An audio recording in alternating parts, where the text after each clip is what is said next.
The Sleepers by Walt Whitman. 1. I wander all night in my vision, stepping with light feet, swiftly and noiselessly stepping and stopping, bending with open eyes over the shut eyes of sleepers, wandering and confused, lost to myself, ill-assorted, contradictory, pausing, gazing, bending and stopping. How solemn they look there, stretched and still. How quiet they breathe, the little children in their cradles. The wretched features of eyes, the white features of corpses, the livid faces of drunkards, the sick gray faces of onists, the gashed bodies on battlefields, the insane in their strong-doored rooms, the sacred idiots, the newborn emerging from gates, and the dying emerging from gates. The night pervades them and enfolds them. The married couple sleep calmly in their bed, he with his palm on the hip of the wife, and she with her palm on the hip of the husband. The sisters sleep lovingly side by side in their bed. The men sleep lovingly side by side in theirs, and the mother sleeps with her little child carefully wrapped. The blind sleep, and the deaf and dumb sleep. The prisoner sleeps well in the prison, the runaway son sleeps. The murderer that is to be hung next day, how does he sleep? And the murdered person, how does he sleep?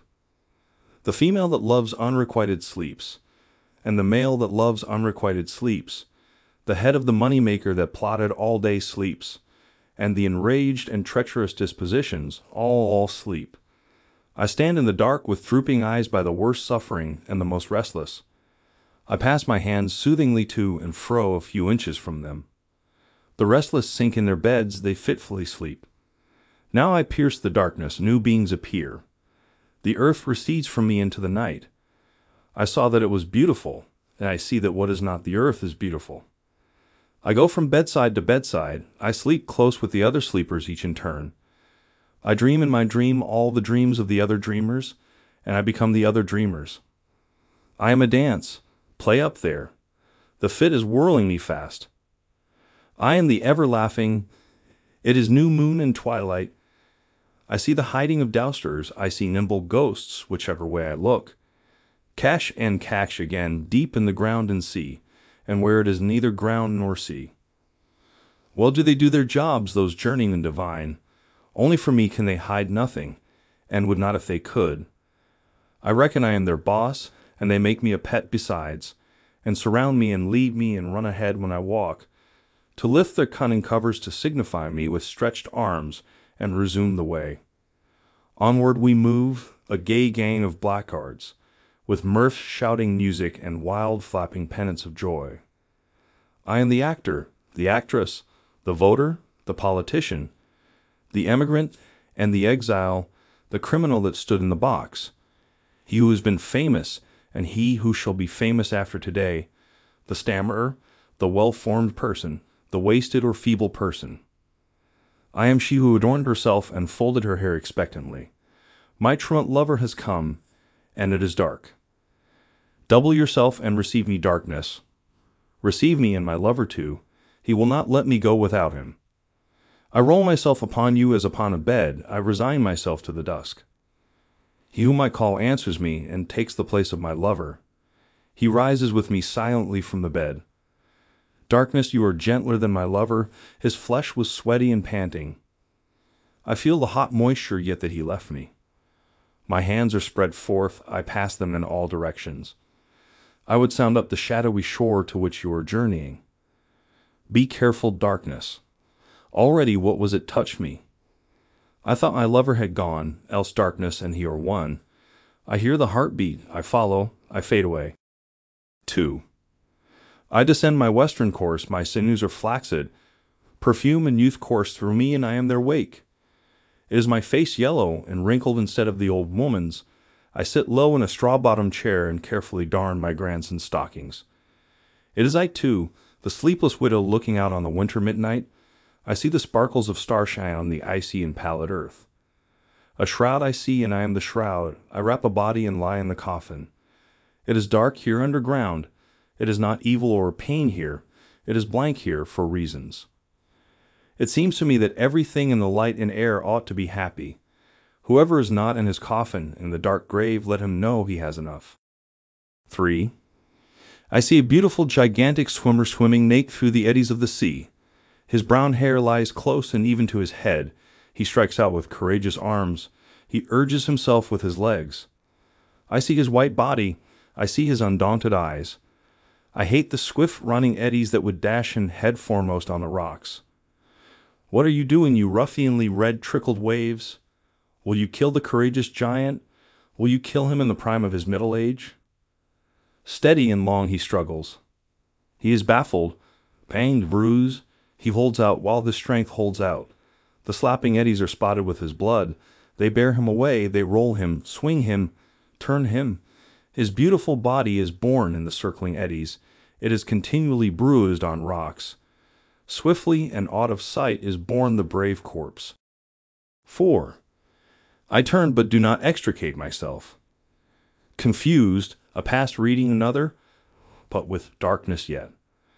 The beach is cut by the razory ice wind. The wreck guns sound. The tempest lulls. The moon comes floundering through the drifts. I look where the ship helplessly heads end on. I hear the burst as she strikes. I hear the howls of dismay. They grow fainter and fainter. I cannot aid with my ringing fingers. I can but rush to the surf and let it drench me and freeze upon me. I search with the crowd. Not one of the company is washed to us alive. In the morning I help pick up the dead and lay them in rows in a barn. 5. Now of the older war days, the defeat at Brooklyn. Washington stands inside the lines. He stands on the entrenched hills amid a crowd of officers. His face is cold and damp. He cannot repress the weeping drops. He lifts the glass perpetually to his eyes. The color is blanched from his cheeks. He sees the slaughter of the Southern braves confided to him by their parents. The same at last, and at last when peace is declared. He stands in the room of the old tavern. The well-beloved soldiers all pass through. The officers speechless and slow draw near in their turns. The chief encircles their necks with his arm and kisses them on the cheek. He kisses lightly the wet cheeks one after another. He shakes hands and bids goodbye to the army. 6. Now what my mother told me one day as we sat at dinner together, of when she was a nearly grown girl living home with her parents on the old homestead. A red squaw came one breakfast time to the old homestead. On her back she carried a bundle of rushes for rush-bottoming chairs. Her hair, straight, shiny, coarse, black, profuse, half enveloped her face. Her step was free and elastic, and her voice sounded exquisitely as she spoke. My mother looked in delight and amazement at the stranger. She looked at the freshness of her tall-born face and full and pliant limbs. The more she looked upon her, she loved her. Never before had she seen such wonderful beauty and purity. She made her sit on a bench by the jamb of the fireplace. She cooked food for her. She had no work to give her, but she gave her remembrance and fondness. The red squaw stayed all the forenoon, and toward the middle of the afternoon she went away. Oh, my mother was loath to have her go away. All a week she thought of her. She watched for her many a month. She remembered her many a winter and many a summer. But the red squaw never came nor was heard of there again. 7. A show of the summer softness, a contact of something unseen, an amour of the light and air. I am jealous and overwhelmed with friendliness, and will go gallivant with the light and air myself. O love and summer, you are in the dreams and in me. Autumn and winter are in the dreams. The farmer goes with his thrift. The droves and crops increase. The barns are well filled. Elements merge in the night. Ships make tacks in the dreams. The sailor sails. The exile returns home. The fugitive returns unharmed. The immigrant is back beyond months and years. The poor Irishman lives in the simple house of his childhood with the well-known neighbors and faces. They warmly welcome him. He is barefoot again. He forgets he is well off. The Dutchman voyages home, and the Scotchman and Welshman voyage home, and the native of the Mediterranean voyages home. To every port of England, France, Spain enter well-filled ships. The Swiss foots it toward his hills. The Prussian goes his way, the Hungarian his way, and the Pole his way. The Swede returns, and the Dane and Norwegian return. The homeward bound and the outward bound. The beautiful lost swimmer, the NOI, the onanist, the female that loves unrequited, the money-maker, the actor and actress, those through with their parts, and those waiting to commence, the affectionate boy, the husband and wife, the voter, the nominee that is chosen and the nominee that has failed, the great already known and the great any time after today, the stammerer, the sick, the perfect formed, the homely, the criminal that stood in the box, the judge that sat and sentenced him, the fluent lawyers, the jury, the audience, the laugher and weeper, the dancer, the midnight widow, the red squaw, the consumptive, the erysipolite, the idiot, he that is wronged, the antipodes, and everyone between this and them in the dark. I swear they are averaged now. One is no better than the other. The night and sleep have likened them and restored them. I swear they are all beautiful. Everyone that sleeps is beautiful. Everything in the dim light is beautiful. The wildest and bloodiest is over, and all is peace. Peace is always beautiful. The myth of heaven indicates peace and night. The myth of heaven indicates the soul. The soul, it is always beautiful. It appears more or it appears less. It comes or it lags behind. It comes from its embowered garden and looks pleasantly on itself and encloses the world. Perfect and clean the genitals previously jetting, and perfect and clean the womb cohering. The head well grown proportioned and plumb, and the bowels and joints proportioned and plumb. The soul is always beautiful. The universe is duly in order, everything is in its place. What has arrived is in its place, and what waits shall be in its place. The twisted skull waits, the watery or rotten blood waits, the child of the glutton or venereally waits long, and the child of the drunkard waits long, and the drunkard himself waits long. The sleepers that lived and died wait, the far advanced are to go on in their turns, and the far behind are to come on in their turns.